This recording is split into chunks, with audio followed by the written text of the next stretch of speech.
All right, everybody, welcome to the next episode of Mic'd Up Outdoors. This is episode 7. Today is April 6th? April 6th. Today, I've got with me my son Thad again. Howdy. Thad, welcome for joining in. And today we got a special guest, Taylor Ardis, friend of ours. Taylor, thanks for stopping in today. Appreciate you coming over.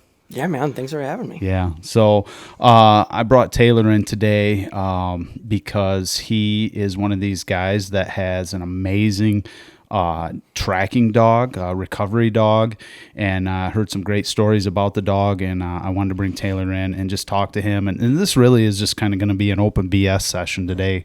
We don't really have anything scheduled or any sort of plans. We're just going to kind of sit back and see where it takes us. We're going to drink a few beers and just kind of see where the conversation takes us. But first off, Taylor, tell us a little bit about yourself, who you are, what you do, how old you are, where you live, all that sort of good stuff. Yeah, so my name is Taylor Ardis. I am 28 years old. I live up in McBain, Michigan. If you don't know where that's at, that would be about 10 miles east of Cadillac. I sell insurance for a full-time job, and also might be considered more than a full-time job as I take care of my daughter full-time. Perfect. Yeah, so you're a stay-at-home dad, stay-at-home insurance guy. Yes, so, sir. Yeah, that's sweet. I like that. I wish I could do that. I wish I didn't. I had to get up at 2:30 this morning for work, and I got back home probably about, 4:30, so. A couple hours ago. I'll say some days it's the same kind of job. Yeah. Most of the time it's not, luckily. I'm sure. It's not. But yeah, your schedule sounds a little bit better than what mine is, but hey, that's my life choice. So, Dad, did you work today? Yeah. I edited some videos. I rolled out of bed about 8:30, went and got a haircut at 9 and started editing for the day. Yeah, your time is coming to where you're going to be on the road doing a bunch of stuff. I'll be on the road getting up before daylight quite often. Yeah. And a lot of jet lag. Yeah, your time on the your road time is coming here real it's quick. happening, so this fall. Busy time of year. So anyway, Taylor, thanks for coming over again. So you have a dog that what kind of dog is it? She's an Australian Shepherd. Australian Shepherd. All right. Tell us a little bit about how you got started with the whole tracking thing. Yeah, so I'll just start. It was a fluke of a system to where we found out that she can track, and also was a fluke to start to even have the dog in general. Yeah.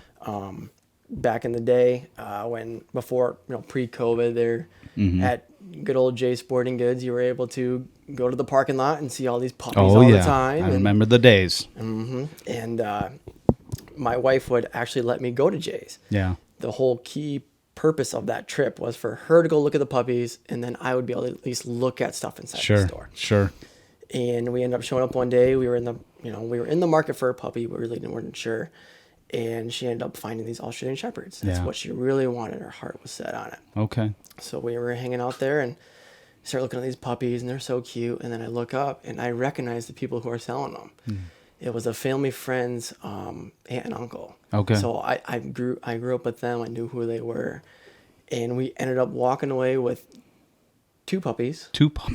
We got them for the price of they were selling for a certain price. Right. Hey, we'll give you a two for some deal, and we ended up walking home with two puppies. My wife picked out one, and then the sister is with her cousin. Okay.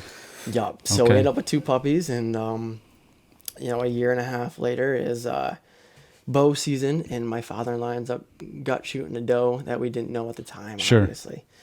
And this doe takes off. It runs through an alfalfa field, and we can't find anything. The dog's with us, just not even to help. She's just out hanging out with us, running around, doing what dogs do. And the entire time, she's got her head down and her tail's wagging like crazy, and she's all excited. How old was she? A year and a half. Year and a half, okay. And she's all pumped, and we're not paying any attention. We got our flashlights out. We're looking like no other through this alfalfa, looking for a drip of blood. Right. We go about 50 yards, find a couple of drips, and we can't find any other signs. So we're about to give up after probably an hour and a half of looking. Yeah. And she just keeps trying to take off.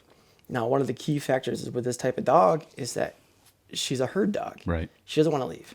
She wants to please, and she wants to do her job, which is usually herding around a group of people. So then, but she kept trying to take off. And we're like, what is going on with her? Like, she's not normally like this. Yeah. And finally, you know what? I'm like, you know what? Maybe she's got a hunch. Like, she smells something dead. She might, whatever it may be.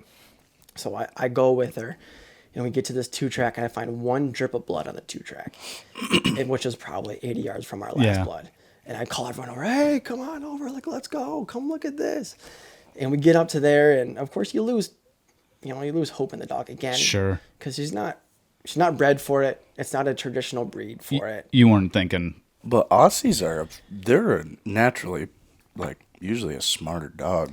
They are. Than the average dog. She's the smartest dog. Oh, yeah, they're very smart. Very, very I've been around. Yeah. I can't, stack her against other dogs, but I mean, just her natural instinct is unreal. Yeah. Spot on. So we end up getting to this 2-track, and we start grid searching for blood again. We don't find nothing. A half hour goes by. We're about to give up, and she keeps wanting to keep going into the neighbor's property. Okay. So I call a neighbor. I'm like, hey, this is what's going on. Do you care? And of course, they were very kind. Sure. So we get permission to go over there, and I follow the dog. And at the time, we don't have a good light. I don't have a lead on her. Like, there's nothing. Right. Because we're not normally, this wasn't what we do now. Yeah. This wasn't ever the intention. No, zero intention. You're like, I'm just taking my dog with me because, well, I'm just taking my dog with me. She just wants to be outside. Yeah, she just wants to be outside, right. And she keeps going and wants to keep taking me with her. Yeah. And we get to this point where there is a main deer trail that she's been following this whole time. I can kind of hear her. I can't. I'm kind of breaking through brush, trying to get my way through. And I get to this main deer trail, and there's a split. No idea where my dog went. She doesn't have a lighted collar, no tracking device, nothing. Right. I don't even know where she's at. Right. And I'm looking at this split. I don't know what's going on. And then there's a bow of a branch that goes across both splits at the same time. Okay. I look at about waist height, and there's a drip of blood on the left side. Just one little drip. I haven't seen anything up to this point. Oh. So I take that trail. 30 yards later, she's there looking on the doe. I'll be damned. Yeah. I mean, just a fluke, think, right? I think dogs in general, I mean, obviously their noses are way better than, we could ever imagine. I know, like, we've got a Jack Russell, and same situation. Thad shot a deer. We were just kind of looking for it. Didn't really have any blood or anything. Yeah, I mean, we knew kind of like I remembered where the general direction he was, but Yeah. I didn't really know. And we just brought Max back there for fun. Just same thing. Jack Probably Russell. same thing. Just like, hey, he just likes being outside, wants to be with us, wants to please. Those little Jack Russells are they're known for hunting. So I mean, naturally, they're just got a good nose. Yeah. And we just happened. I don't even remember who walked in the woods. We were kind of walking one direction, and I was looking for the dog, and I just kind of called. Yeah, I called and I flashed my light, and he's standing on top of the deer. He's standing on top of the deer, like, "Hey, over here! I got the deer! I got the deer!" So we're just like, "Oh man, this is awesome!" They're a lot smarter than we think. Yeah, but probably the same situation with you. Like, you're just Right. like, "Holy cool! This is awesome! My freaking dog just found this deer." It's crazy. I mean, we went nuts. I'm taking video once we got there. We were doing everything we could just to be like, obviously the main purpose was to find the deer. Right. And then all of a sudden, like, our dog did it. Yeah. We never would have Yeah. found that Pretty deer. cool. Yeah, without any sort of prior training, nothing. Zero chance just, of finding that deer. just ever. Here it is. Here I am. Here's what I can do for you. So that's awesome. So at that point, you're like, I might have something here. Yeah. So that year, we ended up doing, I would say, 3 or 4 more tracks for friends and family. Okay. Did well. She did really good. And then that following year, same concept. I didn't take her out to other people's places. Yeah. Any chance that we got, we just jumped on a track. Right. It was mainly friends and family, a couple of random people. Yeah. But we just kind of just got out in the woods and found that she could do it. Like, Right. she was determined, very dedicated to it, and it was something that I didn't expect. Like, I showed up in a Jay's parking lot looking for new bow Looking for stuff. a family dog, or not even a family dog, but Not even a dog. Yeah, Not even a dog. Right. Yeah. We go home with a dog, and come to find out, she's the smartest dog I've ever seen. Yeah. And then she has this ability of she can tell me what's going on Really? by her body language of what I can. That's crazy. I mean, we can show up to a track in the first 10 minutes. I don't want to be, too cocky or confident about it. About a 90% chance I can tell you if we're going to find this deer or not. Just by her demeanor, how she's acting. Really? Correct. Yeah. That's I want to get their wild. hopes up, but in your mind, you're like, Exactly. Yeah. this Every is- track I you think show we're- up to, yeah. it's you have an idea in your head. Yeah. And no matter what, you're going to do the same protocols. You're going to ask all the questions. You're going Yeah. to do everything Yeah. you need to Right. do your due diligence. But in the first 10 minutes Yeah. if we're going to find this. Okay. Yeah, and you just that's interesting. don't want to spill the beans until the end. Right. So Exactly. now, is that? Do you is there some sort of like registration or like a, I don't know, is there something to like be like is there like a certification or something like to have a dog that tracks deer that you have to have? Or I guess I really don't know anything about how that works. Or is Yeah. it just like, hey, I know this guy? So pretty much in the state of Michigan, as of right now, you do not need to be certified. Okay. There is certifications out there that the DNR will identify Sure. and will know that, yes, you are UBT certified. Okay. United Blood Trackers Yep. is the, I don't know if it's the only, don't quote me on it. Yeah. I believe at the time right now, it's the only one that they will identify as a certified tracker. Okay. It doesn't do, as of right now, it doesn't do anything special for you right now. Right. It just proves that you've shown people you have that certification. Sure. You're like, hey, this is what I've done. Yeah, it's just like a selling feature, you know. Exactly. It's If just like, someone were to hey, I'm call you- legit. You know. Yeah, if someone calls you, and then I've never got asked if I was certified. Yeah. After this point right now, we're not. Yeah. I have contacted UBT to try to get certified, and they only run certain sessions, like Sure. kind of throughout the summer. Yeah. With their, they'll set up like a mock type of like a training system. Yeah. And then you can bring your dog out, and you can go with a certified handler and Yeah. a certified trainer, and you'd be able to prove that your dog Okay. can successfully do that type Sure. of work. Sure. So at this point, it's just like, hey, I know a guy. Your dog Exactly. your dog has proven itself. Yep. I know that I have sent people to you, and that's okay. Whoa. That's okay. Beers are allowed here. Anyway, Yep. yeah. So like, I've sent people to you. I know people that Yep. have told me, and like your dog's proven. Yep. It's a proven fact that your dog can find deer that are wounded, gut shot. What I guess what kind of blood trail do you look for or do you need? I mean, aside from people finding their deer, I mean, I guess what's a typical? I guess what does a typical track look like when you get called? Like when you come in, is it different every time? It's different every time. Yeah. Because you'll get different levels of hunters. Okay. You'll get people who are super experienced. You get Yeah. people who are the first couple of years. You just don't know kind of what you're getting yourself into. Right. So there's kind of levels to that question, I would think. So different kind of hunters, different situations. Our best one, our most common that please call a dog tracker in for Yeah. are gut shots, Yep. straight livers, and hard quarters. Okay. Yeah.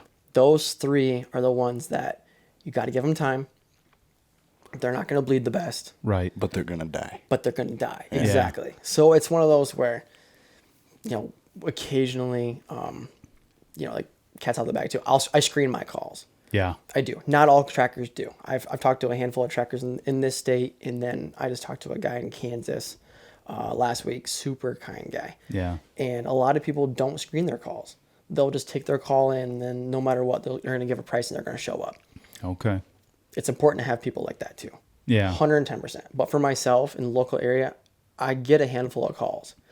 I want my dog to be successful, Sure. and I want to make sure that we're not spending a lot of time in the woods on tracks that aren't going to end in a dead deer. Yeah. And that's the hard part, because you got to try and screen. I was gonna say you For probably have to ask a ton of questions even do. prior to even going out. Like, hey, I'm not gonna commit to this based off this criteria. So I mean, Yeah, so basically when I talk to someone about their situation, I will start with in the very beginning, like, all right, what time of day did you shoot it? Yeah. What are you shooting? We primarily only go in bow season. Okay. too. that's a personal preference. Yeah, I guess I never even thought about gun season. I don't really know anybody that has tracked a deer with a No, dog the youth in gun hunt's common. season. Is it? Okay. Okay. We Just did 'cause- we did 4. It's either 4 or 5. I gotta check my notes, but Yeah. we did 4 or 5 tracks in youth season, and usually with a gun, if you're not gonna find it, the only time that we were successful is when it was pouring down rain. And Okay. then the visual eye, obviously, you can't find blood, you don't know where Right. it went. That kind of stuff makes sense to bring in a dog. Sure. But a lot of times it's just, it's a high hit, it's a miss. Yeah. I mean, we've had everything, under the sun when it comes to the actual shot type. Yeah. Yeah. You really, I got to imagine you really got to talk to the person and get out of them. Because everybody thinks, I'm sure a lot of people are like, it's a perfect shot. It's a perfect shot. But then you start digging into it and it's like, maybe not quite as perfect as you think. Maybe, like you said, a hard quarter. And maybe in the heat of the moment, you just see a deer and you shoot. And you don't really, I guess, maybe pay attention to the actual angle of the deer. So, I mean, there's a lot of variables there for sure. The heat of the moment is so blurry. Yeah. I mean, just thinking about your own hunting story. Oh, yeah, man. So it's like I black out. Oh, I do too.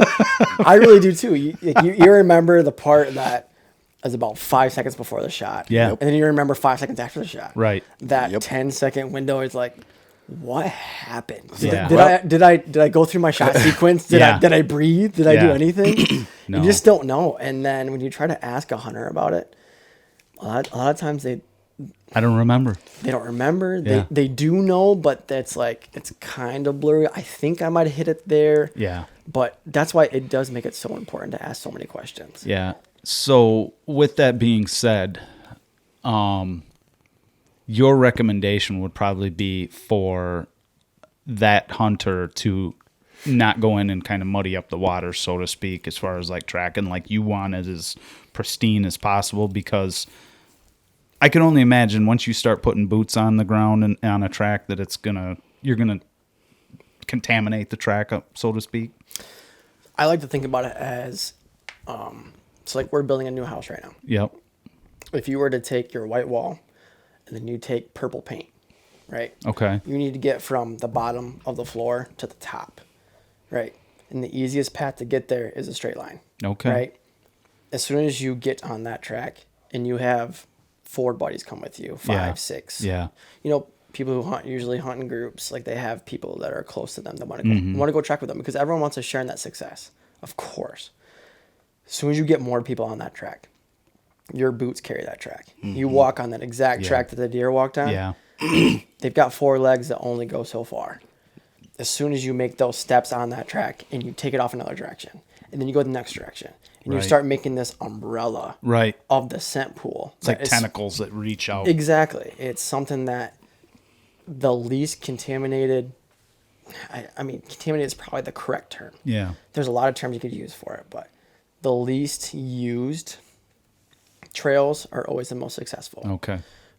Does it mean we're going to find a dead deer at the end of the trail? No. Yeah. But as soon as that deer is hit and exerts that adrenaline and takes off, they are excreting that gland in the middle of their hoof. Yeah, because that was one of the questions I was curious about. Yeah. Is it blood, or is it like the pheromone or Yeah, whatever that that's they probably the best excrete? way to put it. So for us, we've done numerous tracks with no blood Okay. at all. It would have been our first year, actually. No, she would have been 2.5 years old. So it would have been our first year of helping friends and family. We did Okay. one for a buddy of mine who shot one at night. Legal shooting hours, of course. Yep. Yeah. He ended up shooting one just before dark, is the phrase I was looking for. And he looked for a while, could not find a sign of blood, not a drip. He found one drip of blood on the corn stalk in the field he shot it Okay. on. It was on the field edge.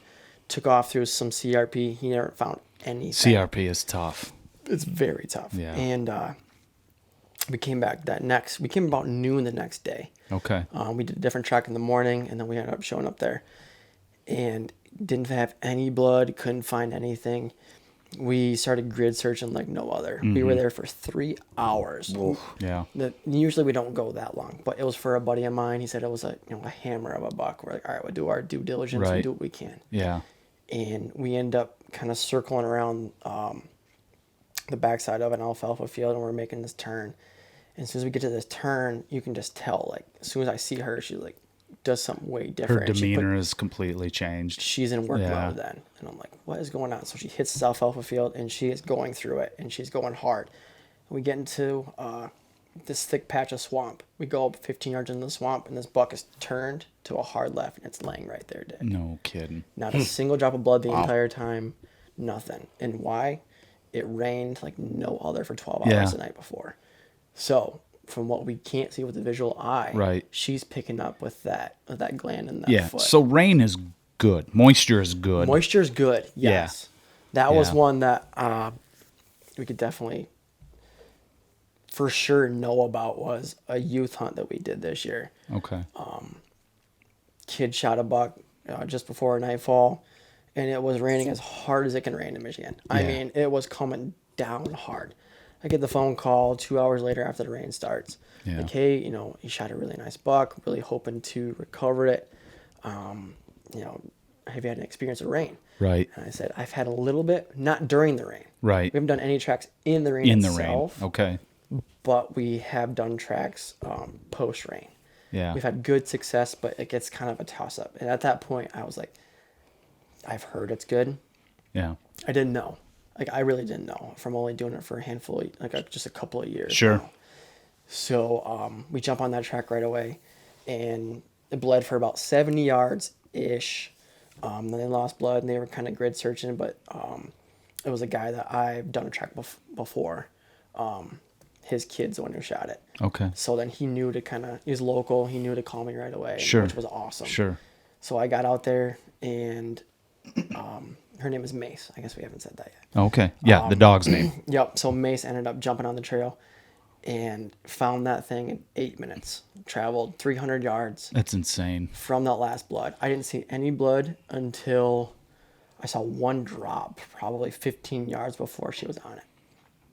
I mean, it's just that, I don't know, the gland is, I don't know how it's so strong to them. Yeah. To where we are so,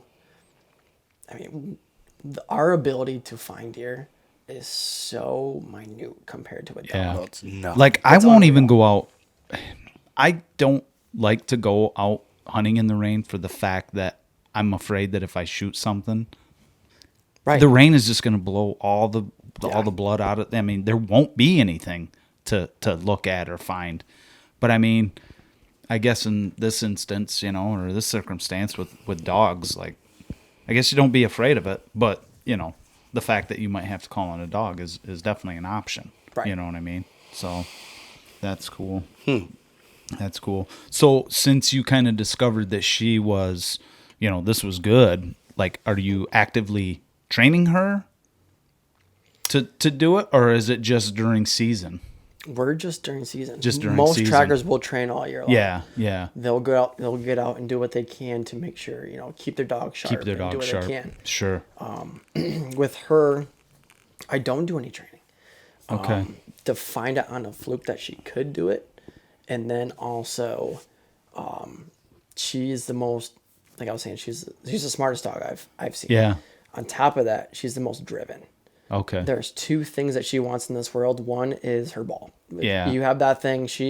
Her eyes will dilate like no other, and will just focus on that detail. It's like she's full stimulated when stuff like that happens. It's kind of scary. It's like if someone were to take her ball and throw it in the middle of like highway traffic. Yeah. She would go get it, 100%. Really. That's but wild. then she'll do that same look when she's tracking a deer. Yeah.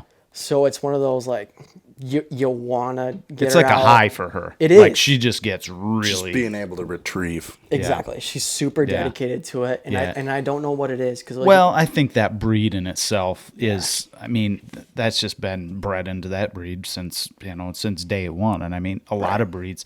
What's weird is with deer tracking dogs, there's no one breed.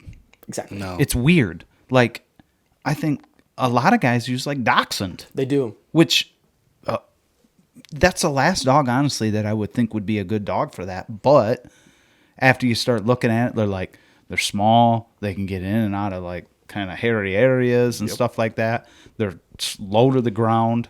So I don't know. I don't think there's necessarily a perfect breed. I don't know why people use dachshunds. Now with the dachshund, is it main? That's the question I got to ask. Is it mainly because in the state of Michigan you have to have them on a lead?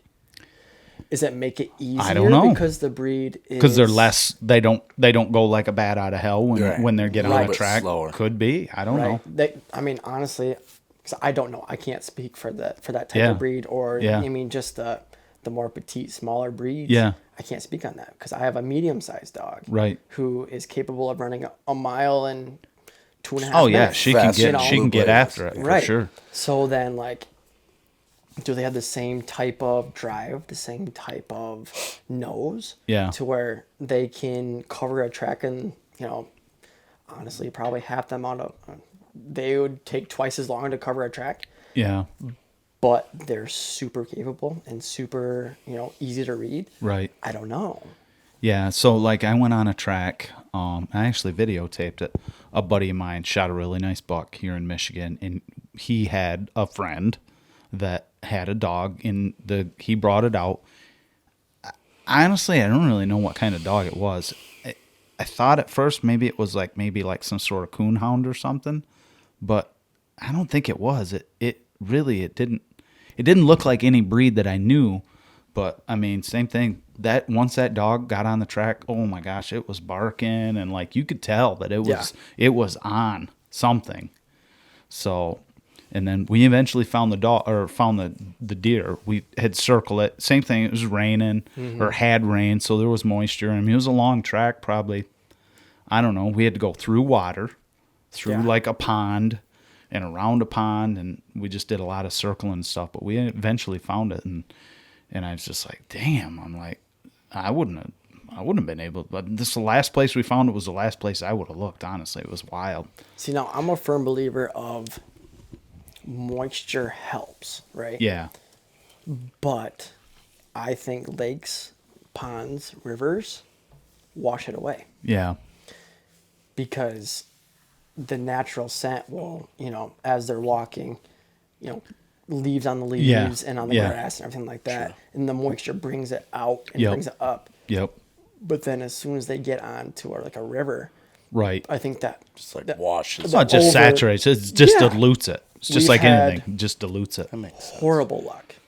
I don't know if any other trackers are like that.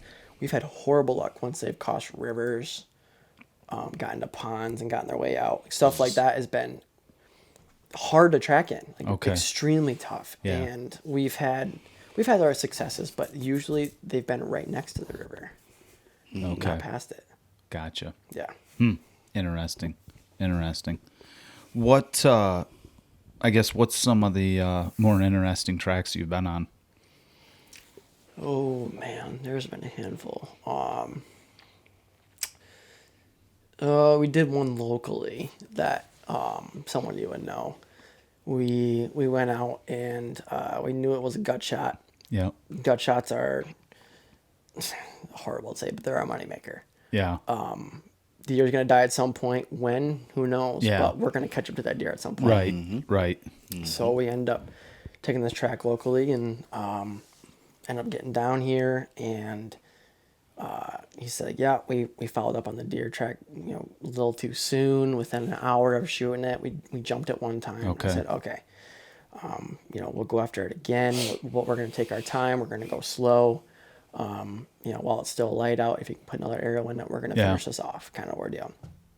So we get down here and we're tracking after it. We go about 100 yards. We get to that bed that it was at. Okay. And then dog keeps going. We keep going past it. And then we get to the spot on top of a hill. And once we get to the top of the hill, you can kind of tell it's a little bit thicker. Mm-hmm. And they all get squirrely. As soon as she gets squirrely is when I have that hunch of okay, we're close. Yeah. Because supposedly, I've seen it to be true. I don't know if it's 100% true. Once you get close to the deer, the scent pool is huge. Okay. So opposed to, just following the one track, she then has a whole circle of where this... And it's strong. Strong it's very smell, strong for obviously. her. Yeah. Yeah, it's super strong. So then she'll just go one direction, then the other, then the other, and then the Yeah. other. And I'm like, Okay. that's usually when I can tell, like, all right, we're near it. And after about 10 seconds of seeing her get squirrely, the buck pops up. Oh, and no. takes off. So I see the wreck, I see the hole, I see everything. I can identify it. And then I yell back to the hunter because the hunter's way behind me. I'm like, oh, there he goes. You know, Yeah. kind of letting them know. But I'm watching everything, and they're supposed to believe me that it's this, you know, it's their deer, it's Right. everything. And sometimes, you know, that gets kind of hairy when, you know, hunters are super dedicated to shooting something. Sure. And it's a marginal hit. Listen, And, nobody wants to admit they took a shit shot. right. No. Like, nobody wants to admit. No. And it happens all the time. Yeah. Yeah.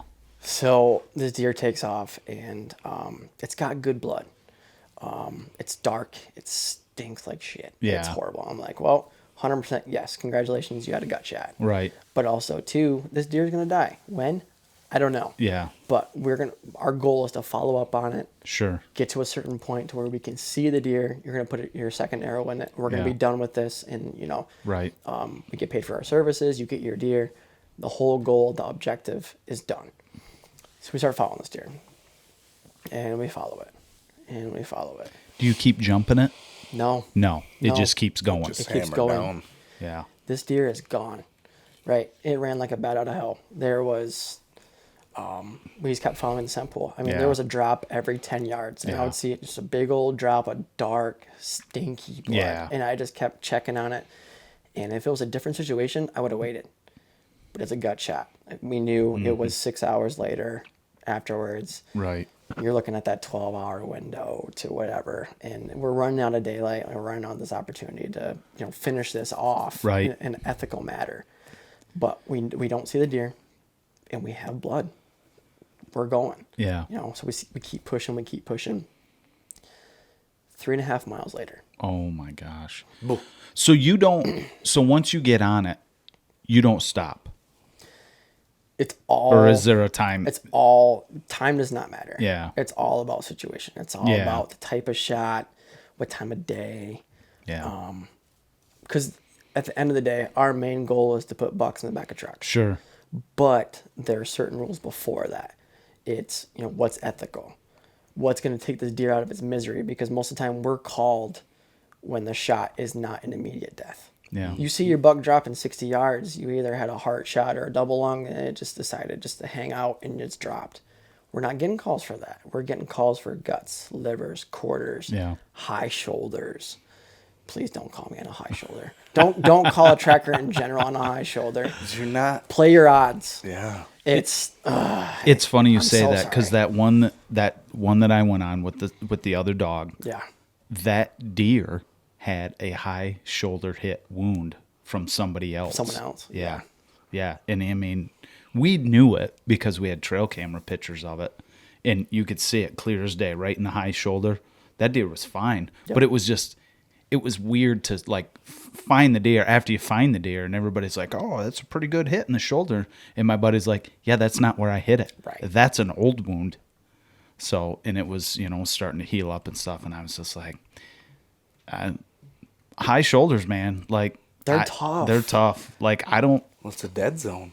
Well, it's just To a they're- certain extent, it is, but then it's not. It's like I mean, if you hit back a little further. Well, that's what I'm saying. you Back can is hit fine. lungs Back is fine. All day. back is all day fine, but long. that shoulder, the like lungs are at an angle. They're Yeah. not straight right above that shoulder, Right, and that right. high shoulder. in a high shoulder, like a lot of people can't punch an arrow through it. Right. You know, or if they can, they don't get any penetration. And with people, they want to use expandables. And don't get me wrong, I got nothing wrong with expandables. I use them, but like Yeah. a big expandable and a high shoulder hit, you might not get shit for penetration. Yeah. My biggest tip for any bow hunter out there is you have that pie plate everyone talks about, right? That certain paper plate that you can hit.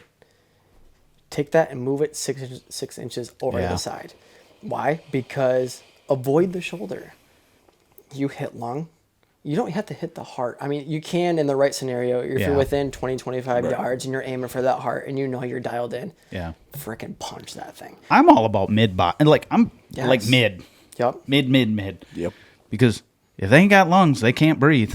I mean, if you got a double long hit, what's 15 more yards than Yeah. a heart shot? You know what I mean? Yeah. Like, Yeah. and you go for that double long shot. You hold it, 4 or 5 inches away from the Yeah. shoulder, depending on the quarter, depending on everything. But you got that Yep. perfect broadside shot. Yeah. I never. Hold that thing away from the shoulder, Yeah. regardless of how much weight you have forward, Right. how heavy your arrow is, how much you're pulling back in your bow. You're gonna have a good success rate of having a dead Yeah. deer within 500 yards. There's a lot regardless better of stuff how. behind. To me, there's a lot better stuff behind the shoulder than there is Right. at the shoulder. I mean, yep, they're there, but you got to go through some stuff to get there. Yeah. And I don't like it's for me. It's a law of percentages. Like Right. I could have a bad shoulder hit here, or I could just move it back a little ways, and like life is good. My chances are better. Yep. I mean, I shoot 70 pounds, and for whatever reason, I rarely get a pass through. Really? I mean, and I don't shoot a super big expandable, but I mean, I shouldn't say I don't get a pass through. I get a pass through, but never the arrow Full. through the deer. Like, I always get like, it's sunk. yeah, 3/4 of the arrow is hanging out the other side, but Yeah. it's weird. I don't know. It could is. be, it's probably the expandable really shuts it down at the end of the day, but Well, yeah, because the last couple bucks that you've shot, your big Kansas buck that I filmed, I mean, that was a 43-yard shot, quartering two. So that was that's a a long different story. shot. But like Yeah. your Nebraska buck this year, it didn't it got stuck on the fletchings on the opposite on the side. opposite side. That that's shot different, though. that shot was 7 yards, if that. It was less than 10 yards. Which makes I don't understand how it didn't. Maybe it just don't is so close it didn't have enough momentum and velocity. But either way, I don't know. He's hanging on the wall. He ran 100 yards and was piled up, and Yeah. in the end, it was a perfect shot. So, have you ever like pulled out and came back and done a track over multiple days? Yes. Yeah. Yeah, we had one this year that was the perfect situation for that. We showed up in the morning. Guy thought he had the liver area. So typically we'll give about a 4 to 6 hour wait for liver. Yeah. So he thought he was in liver. He thought he might have touched lung. So we gave it about 2-3 hours after the shot to go show up and go see what's going on. So then we show up, we get there. Mace jumps in the track right away. I mean, she just hammers it. Like, we're going to certain, we're heading in a super hard northeast direction. We start heading there. And then all of a sudden we get towards the road. And this thing turns a hard left. Yeah. And then that's where he lost blood. So it turns a hard left. And we go another 30, 40 yards. And then he does a whole nother round right back. So Okay. it ends up almost completing the circle, completing a square right there. Yeah. And we ended up getting to the field edge. We get to this field edge and we stop for a second and she stops. I'm like, what is going on? And I look up and there's a deer standing us at 10 yards, Oh man. staring us in the face. And I was like, oh, well, I guess we found a bed about 15 yards back further. And then we just got to another bed and we stopped and we looked up and there he was just staring at us as a zombie. No kidding. Yeah. I mean, This is the deer. This is the deer. Yeah. He's wobbling, and then he's got that look in his eye. Like, you can tell a gut shot deer from, any other deer. Really? Oh yeah, it's completely. They become it's a walking zombie. Yeah. They get very lethargic. They Sure. get very slow. Yeah. And everything's working, but it's not working. But it's not. Yeah. It's one of those movements where it's Like my heart's still pumping. I could still breathe just fine, but like I got bellyache. nothing else is Yeah, moving. yeah. And it's sad to watch. Yeah. As a hunter, you want to do your job and put it down yeah, as soon as yeah. possible. Yeah. But then when you see that and you're like that's for us, we're like, all right, we got this guy. Yeah. We're gonna do our best. We're gonna figure this out. And so then the hunter's probably 10, 15 yards behind us as we're getting there. Do you keep everybody just kind of back? Yes. Okay. 100%. Yeah. I want my dog and I to do the job. Right. Do the work. See what's in front of us. Yeah. A lot of times I'll take the hunter and I'll say, all right, I want you to be last blood. I'll call it out as we see it, Sure. as we're going, because Sure. she works very quickly. Okay. And that's the part that I kind of wish she was a little bit smaller. And maybe that's the difference between, like, say, a dachshund and her. Yes. She's more high strung. There's no doubt about it. Oh, She's yeah. way more high strung. She's Right. got to be than, like, say, a dachshund or, other breeds of dogs. So I mean, one of her legs is as long as the whole body of a dachshund. You know what I mean? Like Yeah, she's yeah. ready to go, Yeah. and when she's determined to go find it, Right. she's gonna go find it. So Yeah. the ability just to stay with her and go Yeah. is the key.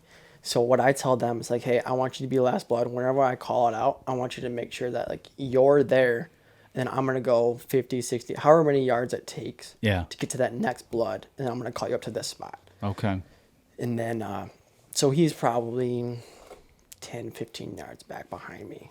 We were finding blood, but there was a gap in between that bed Yeah. and that next blood. Mm-hmm. So we're on him, and then I stopped her, like, oh, shit. And there's a deer right there staring at us. And this is the third time this has happened to us, where a deer is completely alive within 10 yards, just standing there broadside, and that slight wobble. Mm-hmm. And they're staring at you, and then they look away as slow as they can, and then they'll look back at you. Yeah. Because, they're, like you said, they're there, but they're not. Right. So I try to get this guy to, like, all right. First thing I says, don't freak out.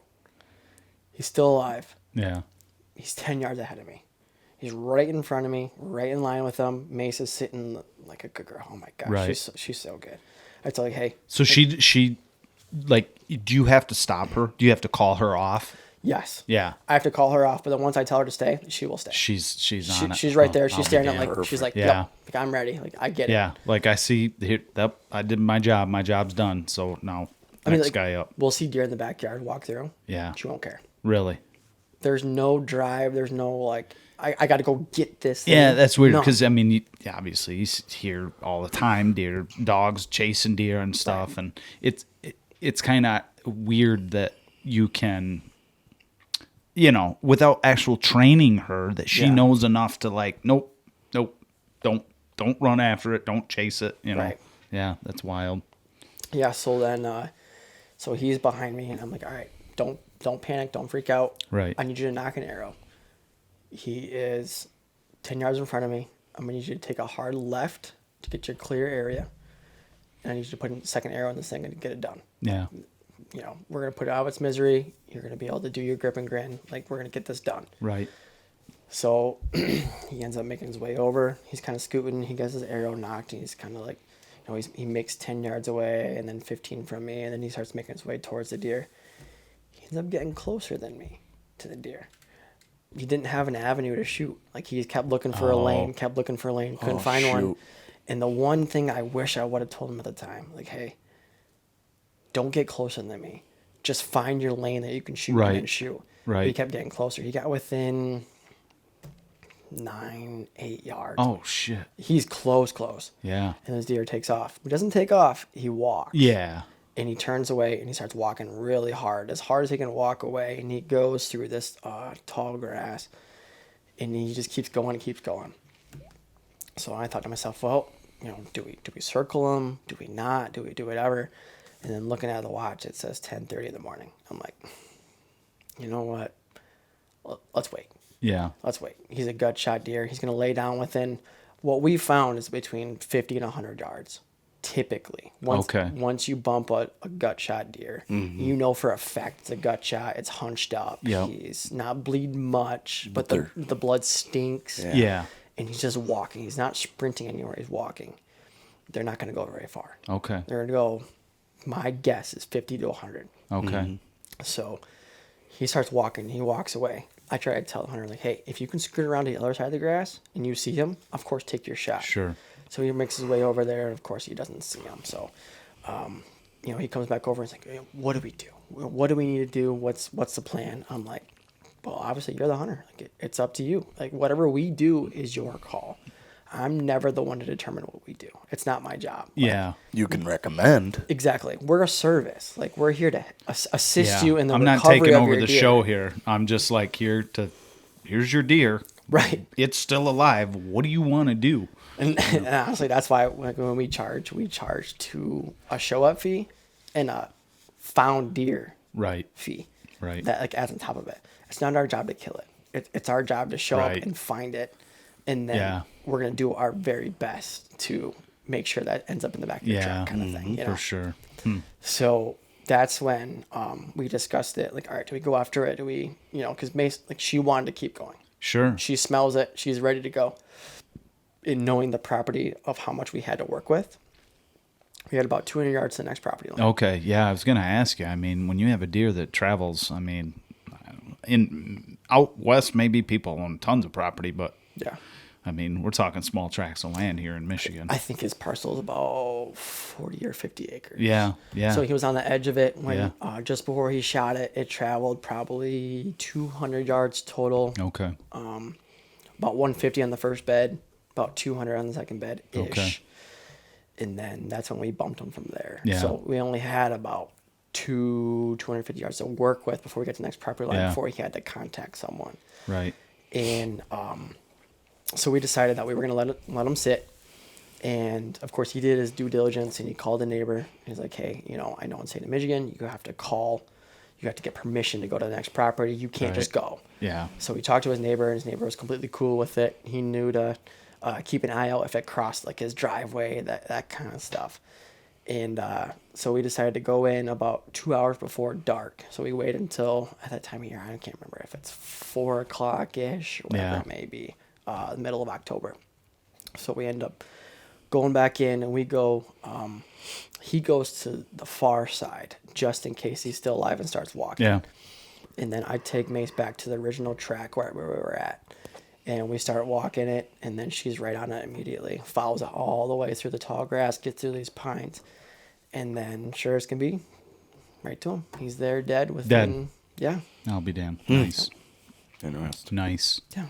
Nice. How far do you travel, or willing to travel, I should say?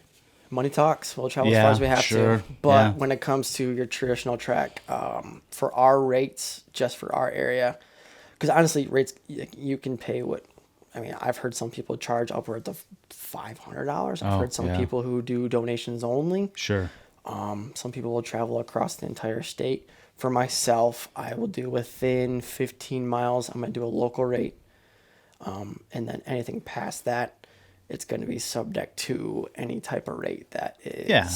Yeah. You got to cover your gas. You got to cover gas. You got to cover our time. Yeah. So sure. It's, for sure. We do run it like a business. Yeah. And it's, I don't know. I really respect people that do it out of donation only, and they'll travel 2 hours to go do a track.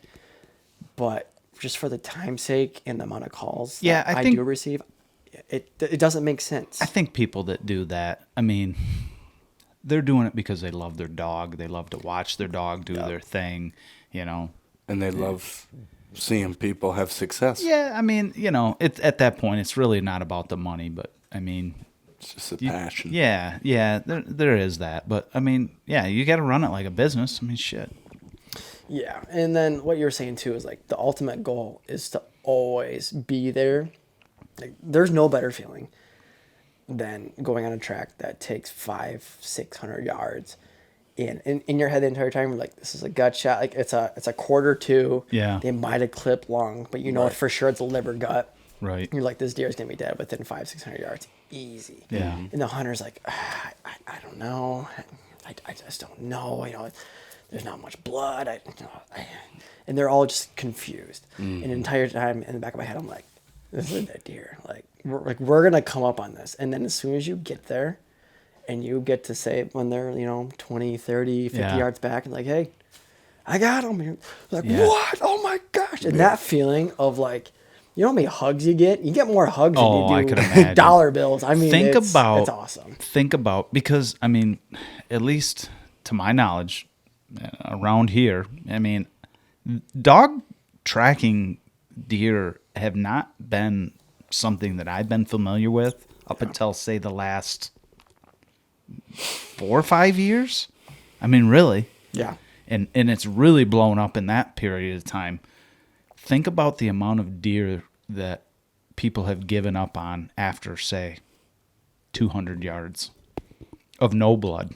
Right. Or maybe a speck of blood that probably could have been found or, were found later on down the line. it's crazy the amount of deer that, I mean, without a dog, Right. that just weren't found. Yeah. It's wild. So, I mean, it's cool. It's definitely like a lot of people are into it. I don't know. I mean, I know you. I know a handful of guys. I don't know. How much competition do you have? In my area, I've got one guy that I know that does it. Yeah.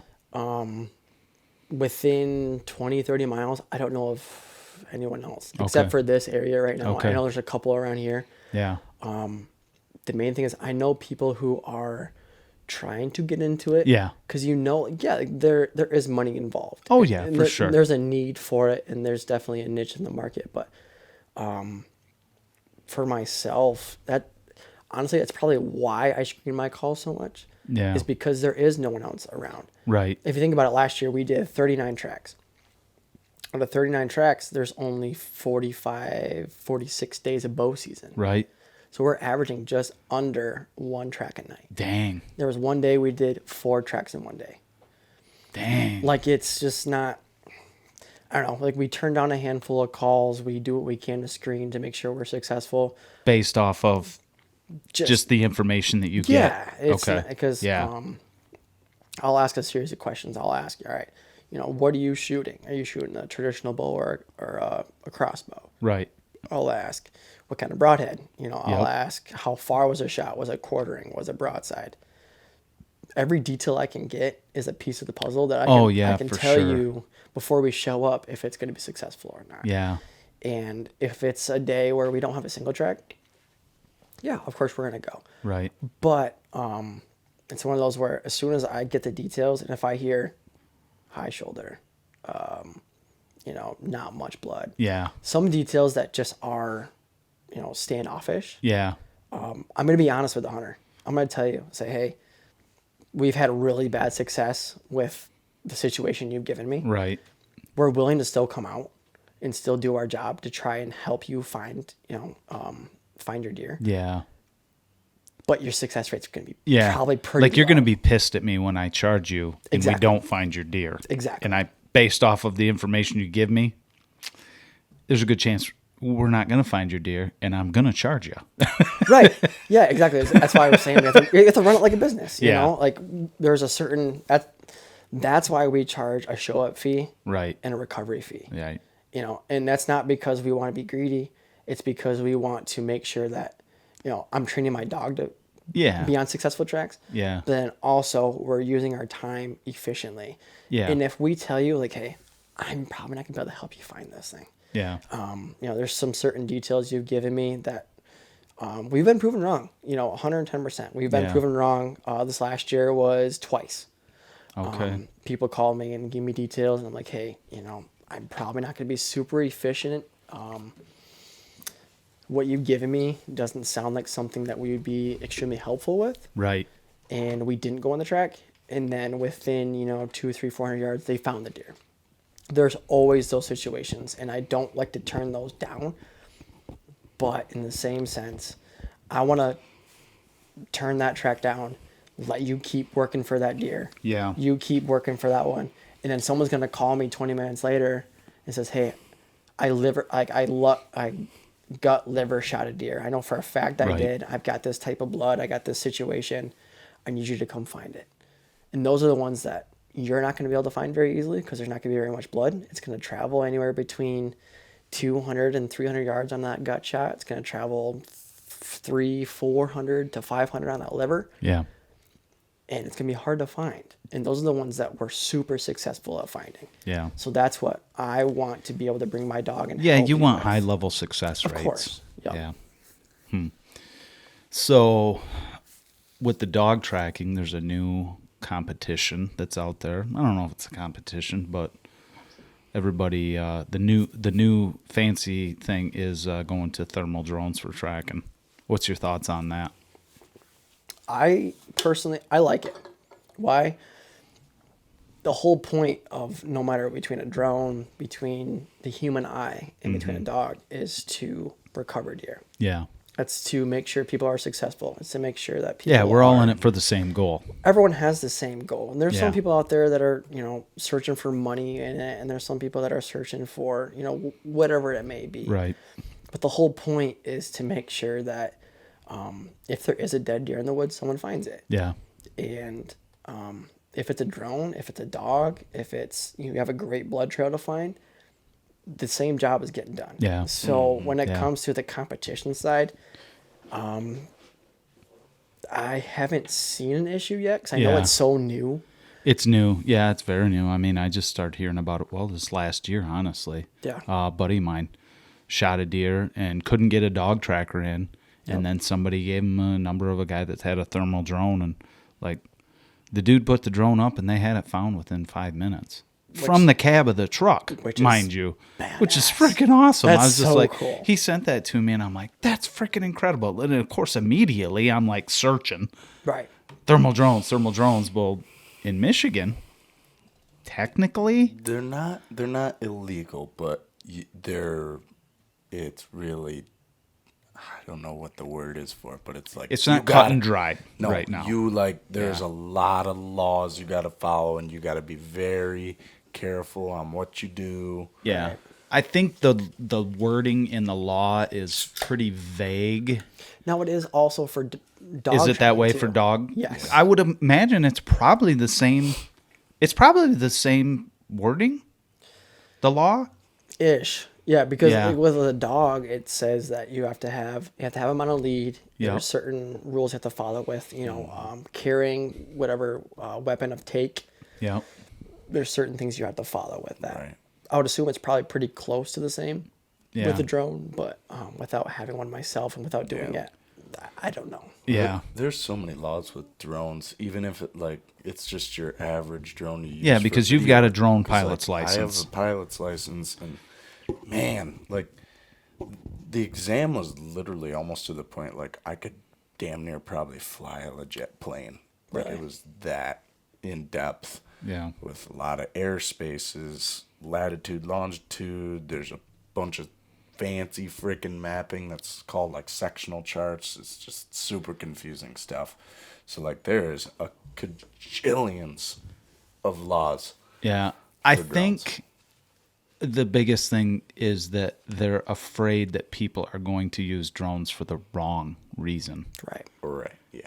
Because there is a lot of, I mean, let's just be honest. Other countries using spy drones. Well, I mean, yeah. I mean, think about it. A thermal drone, you put that sucker in the air, you're going to get a visual on everything that is in the woods And where it's at. and where it's at. Yeah. So I think that is the biggest thing that the DNR is concerned about, is that people are going to hey, I'm going to fly my drone up before we go out, and we're going to know exactly where these deer are or whatever they're hunting. Well, that's the thing is, I know that I think there's a law that you can scout for deer with a drone, but you can't You can't use hunt. you cannot use it for the actual aiding in Yeah. in killing. You can an usually be animal. oh, there's deer over there, like back behind the house here.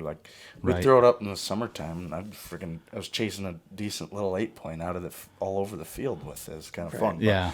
they say that you can scout with them to a certain point, Yeah. but I don't know if you can hunt that exact day, or Okay. you can't. It's something like that, but Yeah. you can, I believe, use them for a little bit of scouting. Yeah, I think they're legal in Illinois, legal in Ohio.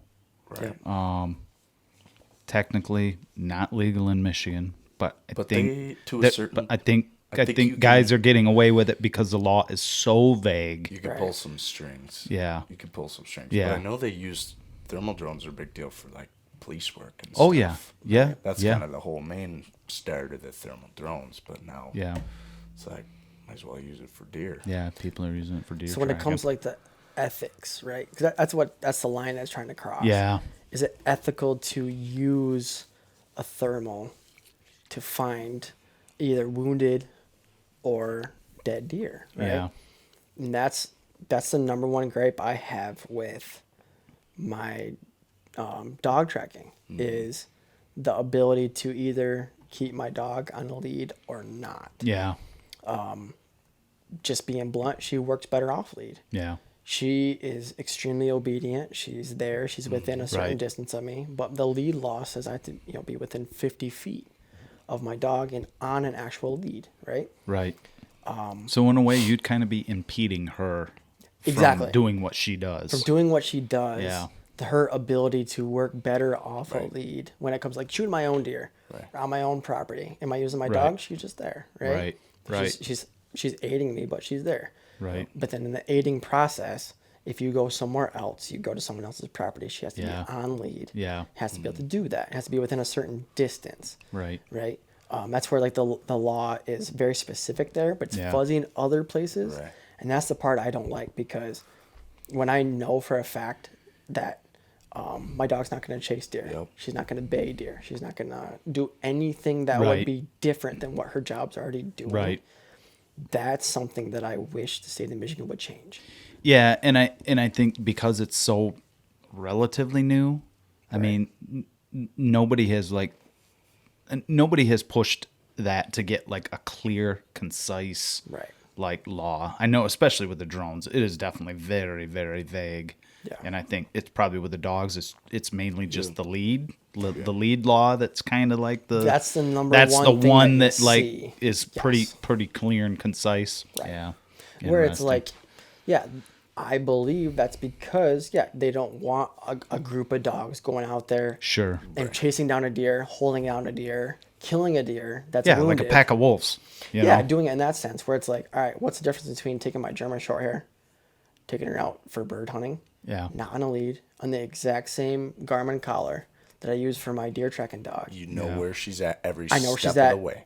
And I'm within 30, 40, 50 yards at the max of my Yeah. dog. But then my dog goes and then she stops.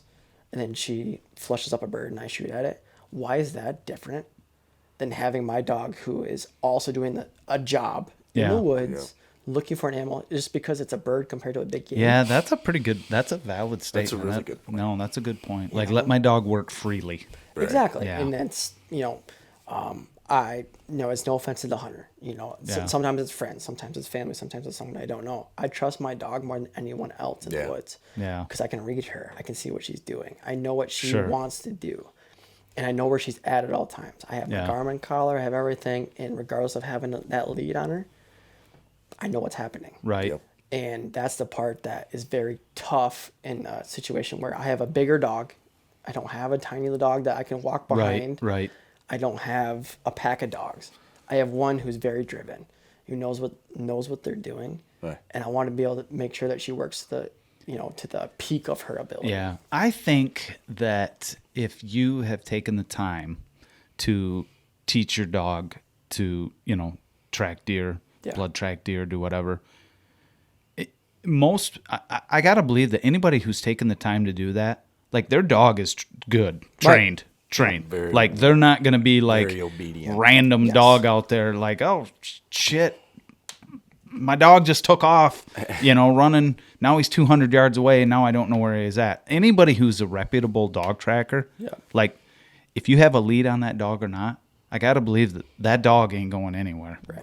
Yeah. So that's kind of interesting. Yeah, back to kind of like the whole thermal drone kind of example. We didn't use one, obviously, because this was before I even really got into it, because it was kind of mid to late season when we started figuring out that thermal drones, holy cats, maybe we want to consider. Right. But that kind of brings up my point where I went over, met my buddy at his house. It's like a Friday evening. It's dark out. It's like early October. He got up, shot this buck at around 8 a.m., I want to say. Mm-hmm. And him and another buddy tracked it for all day. I got there at 6 p.m. and they just got done tracking this deer. He shot it on a Friday and you were in there on Saturday evening. No. afternoon. Friday evening. Yeah. So he shot it early Friday morning, right Okay. at daybreak. I got there at Friday evening because he called me that morning, said he shot one, but I was busy. And but anyways, they tracked all day, pretty much. Took a little bit of break, but let him lay because he knew he hit him a little far forward. And like you were saying, high shoulder, even if it's low shoulder, it's either bone or brisket. There's a lot of meat. Yeah, you're going to get great blood, but at the same time, there ain't nothing lethal up there. Right. So, anyways, they come back. We kind of figured out what was going on, what my buddy was thinking the shot was like, and just trying to get some ideas from him. And he asked if I knew anybody with a dog, and obviously, first guy I thought about was Taylor. I'm sure. Appreciate so, that. yeah, I tried my best. Just because I feel bad for him. Yeah. Oh, yeah. But I need anyways, business. give Taylor a call, and instantly, like, I don't even know if I finished my sentence, and you were instantly like, I don't like what you're saying. And right when you said that, I'm like, oh, come on. I'm like, dude, like, you got to be able to do something. Yeah. But at that time, I'm like, I don't know. Like,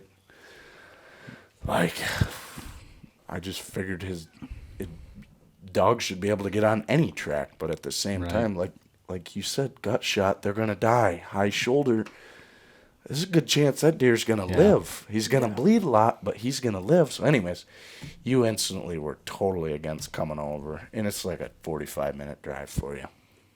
Long drive. It's already 7 at night. There's no point. So you backed off. But anyways, we went out the next morning with like 8 guys and just like went to where my buddy found last blood, which was like 300 to almost 400 yards to where he shot this deer. So, and he said he was bleeding like a stuck pig for a farther forward shot up on the shoulder, bleeding like crazy, which was kind of surprising. That's why I was like, man, like, it's good colored blood. He's bleeding a lot, but at the same time, brisket blood's good colored blood. Like, that's like the same color as like a heart blood almost. Yeah. So you nice kind of get your hopes up. Watery looking. Yeah. Good looking red blood. And so we start grid searching. We are going through some of the thickest crap known to man. And anyways, fast forward a little bit. One of the guys that was with us happened to find a drop of blood about the size of a grain of sand, I swear, in the middle of nowhere. Like, kind of in the general area where we thought the deer was going, but it was like in the thickest brush known to man. Yeah. Found a speck of blood. And for the next hour and a half or two, we just grid searched everybody in that direction. And we got going one direction, heading up towards the road, the property line up towards the road, and walking through like a swampy cattail area. Then we got into some hardwoods, and all the guys were off to the left of me. And I was the farthest one to the right. We were all spread out about 50 yards apart, and I just happened to peek over, and there's this deer laying right next to a log, wide awake. I honestly, it kind of like surprised me at first. I'm like, is this a deer? I'm like, and he just kind of like there wasn't much going on. Like, he lost so much blood, he's freaking dazed and confused. Right. Well, anyways, my whole point with this whole story is like, Taylor was saying he wasn't really feeling a track like that. So like, maybe a thermal drone getting out there early in the morning when it's not so hot out, because it got up to like 60, 70 degrees that day. And obviously a thermal reading is going to be a little bit more difficult, but like, at the same time, but even then, I think you could have thrown a drone up there, and we're on Buddy's property. What? It's probably, man, it ain't 100 acres. No, it's probably 50 acres. I was going to say 40 acres probably. 40? Good chunk. In that situation, 100%, a drone would be much more efficient. Because you're not going to bump it. You're not going to do that kind of stuff. You're going to see that deer bedded right there. Exactly. And then once they switch from that drone, from that thermal to the regular picture, and they zoom in, they're going to see a wounded deer reacting like. Yeah. And the thing is like, it was to the point where, like, my buddy didn't bring his bow, and his dad's like, go get your bow. So, like, we were close enough to the house that he made it up to the house and back with his bow within a matter of a minute. So we were maybe I don't even know if we were 100 yards from the house, but just through thick. Their property is so thick, and just food plots within the property. So like, if I had that drone, I could have tossed that thing up in the air first in the morning, and I could have just went in the direction that they were like. Legal height for a drone is 400 feet in the air. Right. You can see everything at 400 feet in the air, and just go to the area that they were thinking he went, and just scan with that thermal reading. You'd have found that deer in a matter of that's a great argument for a thermal drone for 100%. Sure is something like that. So there's definitely advantages to both. And another bad thing about it was it's like, yeah, we found the deer, but it's like I stumbled upon it. I was probably 10 yards from it and backed off, and everybody's, we're all excited. Everybody's a little noisy trying to calm them down, but they're like, holy crap, we've been looking for 4 hours. We're to the point where like we're just praying. Yeah. But it's like we come up on that deer and that deer instantly gets spooked. Whereas if you've had that drone, you could have found that deer. We wouldn't be running around screaming and yelling, busting through the freaking property where could have found that drone and got my buddy on his bow and just like walked to the property line and just snuck right up on it. But with that being said, you're using a drone to aid in the killing of a deer. Right. Yeah, but like to the point, it's like within. How does that all work? How do you know though? if it's a lethal or non-lethal shot? How does that work? Because we watch videos on YouTube of these guys that are like doing drone recovery for a living, and they are making a killing. But it's like they're finding these deer, but like, do they have to wait till the next day? So with that being said, I think what they can do is they can legally say, "There's your deer. We're done." Yeah, but that's what they have. They got to go. Yeah. Right? They got to go, and it's up to them from there. Anything after that is we will give you a waypoint. Your deer is alive. Your deer is alive. It is living. I'm done. Now that's the difference between a dog and a drone too. Like just from that dog can keep you on that trail. We can keep going. Right. There's no law that says that a dog. Once you find it alive, you're done. We're not. Right. That's what I'm saying. Exactly. There is no law saying, "Oh, deer's alive. Sorry, we're done now. We're done here." Right. The only rule is we can't chase it. We can't. Right. We can't hold it down. Right. Right. So that's the big kicker right there. To where there's a lot of situations out there that it makes sense to use a drone. That's a perfect example. Right. It's like because we get within 10, 15, however close to this but deer. You don't know truly how close you are. Exactly. It's like that drone. Until it jumps. I could have been like, he's right here, buddy. Grab your bow. We're going to, we could plan it out all on this drone. We could put it to normal view from thermal and be like, all right, we're going to come down here. We're going to sneak into this little area, and we're going to come up right on them. We'll be on them like 10 yards but away. you also just set up a perfect example for scouting with a drone. You just set up a perfect example to where people would use that drone to like, there's a buck bedded here. That's the thing. We're going to formulate this plan. You're going to sneak in here. Everyone cover all four corners. Yeah. So that's the gray area I think with that those they talk thermal about. Drones Yeah. is like they can find them, but I don't know like if they find the deer and they know it's alive that night, I guess for example that night, then I legally don't think that like they can go in and finish that deer off. Like I think they got to let it lay, or like you said, the guy with the drone's just got to be like, I got to leave the property, and then like we're done. Can do your thing. Yep. But I think that's probably how it is. It's like, yep, here's your deer. This is where it's at. That's that gray area. Our job is done here. That everybody's our services are done. So so picky, but at the same time, it's like it's a great idea, but like then again, it's like, my God, if it was that easy, everybody do it. You could use that. Like, that's the whole gray area that they talk about. You can use if you're using it to basically hunt animals. Then it's like all the time. Like when we when, we might skip a night of hunting out behind the house here. We got the texting trail camera, and we're like, I don't feel like going tonight. And all of a sudden, 10 minutes after you just said you don't feel like going, oh, here's a deer, one that you're probably going to shoot. Yeah. That's 20 yards away from the tree stand right now, where it's like, oh, I got a drone. Like, I'll just toss it up, Yeah. Every single night when I get home from work, make sure there's nothing back there. And especially during Michigan rifle season. Yeah. Like, Because- oh wow, there's a great buck 150 yards from my house right now. I know That's exactly what I did with that buck right there on the wall this winter, this December, or whenever rifle season was. November.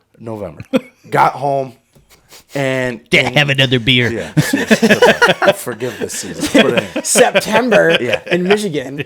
but anyways, it's like 5 in the morning. 5:30 in the morning, you come into my room. I'm still sleeping. Just got home from Missouri that night. Yeah, texting Late camera. that night, and you're like, "Hey, there's 8 points on the trail camera right now," and the trail cameras, that's 100 yards down the field line. Back in the woods. Yeah. So all I need to do is go hop up in that blind and hope to God he comes out. Yeah, and hope that's that he exactly gets a what shot. happened. Yeah, that is what happened. So I mean, but it's there's like- you could use that same argument With a for drone. texting trail cameras as you could a drone. I know. It's like, is that? It's like, that oh, hey, cheating it's there. too? I don't know. That's probably something for a whole nother podcast, I would imagine. So But anyway, I think we're close to an hour and a half. Taylor, how can we get a hold of you? How can people get a hold of you to have you come out? Yeah, I will give you my cell number. You can put it in the podcast Yep, notes. And, I'll put it in the notes. Yeah, so anyone in the Cadillac, McBain, Everett, Clare, Farwell area, Yeah. reach out. We'll travel within probably an hour at the most to head in one direction from me, and definitely get a hold of me via that on my Facebook page, anything like that. Okay. Cool. Is there anything else you wanted to talk about before we cut out of here? Not I can think of it at the time, so I just appreciate you guys having me. Yeah. and this has Let's been do this again, right? yeah, this Yeah. This Yeah. beer's good. Yeah. awesome. Beer's good. Beer's good. It's funny how beer Yeah, changes I mean, all the Yeah, conversations. great conversation. So- Beer. Anyway. All right, guys. Well, I appreciate y'all checking in for this episode of the Mic'd Up Outdoor Podcast. If you like what you guys are hearing, if you don't like what you're hearing, go ahead and just leave a comment in the comment section, whether it be on YouTube or in the podcast, the podcast notes. If you do like it, leave a 5-star rating, and definitely we love listening and hearing from everybody that's listening to these podcasts and watching these videos. Honestly, the videos have been going over really well along with the podcast. I think people like the visuals, so we're going to continue doing that. And I know that coming up, probably, right after this podcast, Thad and I are actually heading out to Nebraska for a turkey hunt, and then heading into Iowa for some scouting for this upcoming deer season. So we're definitely going to get with some people on some podcasts, got some good stuff coming up, and hope you guys and gals check in on that stuff. So anyway, Taylor, thanks again. Thad, thank you very much for checking in and joining us tonight. And again, you guys have a great night. And this is the Mic'd Up Outdoor Podcast. See y'all later. Thanks, guys.